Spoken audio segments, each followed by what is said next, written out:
समान नागरिक संहिता, uniform civil code,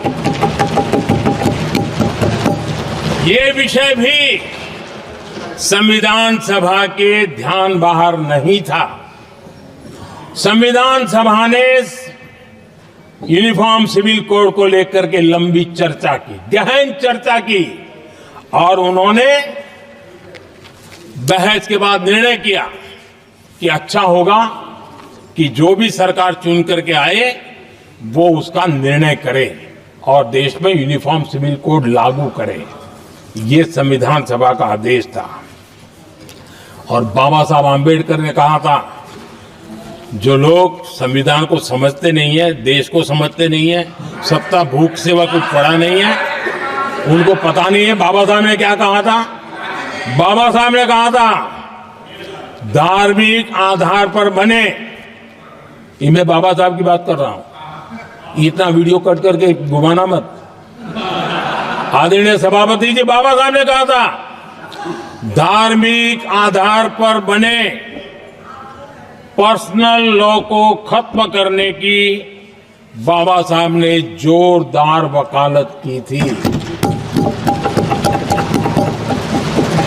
उस समय के सदस्य के.एम. मुंशी जी ने कहा था, समान नागरिक संहिता को राष्ट्र की एकता और आधुनिकता के लिए अनिवार्य बताया था। कमा मुंशी जी ने। सुप्रीम कोर्ट ने भी कई बार कहा है कि देश में यूनिफॉर्म सिविल कोड जल्द से जल्द लाना चाहिए। सरकारों को आदेश दिए हैं सुप्रीम कोर्ट ने, और उसी संविधान की भावना को ध्यान में रखते हुए, संविधान निर्माताओं की भावनाओं को ध्यान में रखते हुए हम पूरी ताकत से लगे हुए हैं सेक्युलर सिविल कोड के। और आज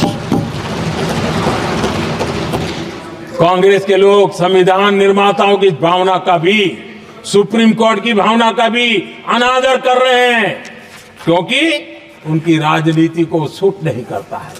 उनके लिए संविधान वो पवित्र ग्रंथ नहीं है, उनके लिए एक हथियार है राजनीति का, खेल खेलने का हथियार बना दिया।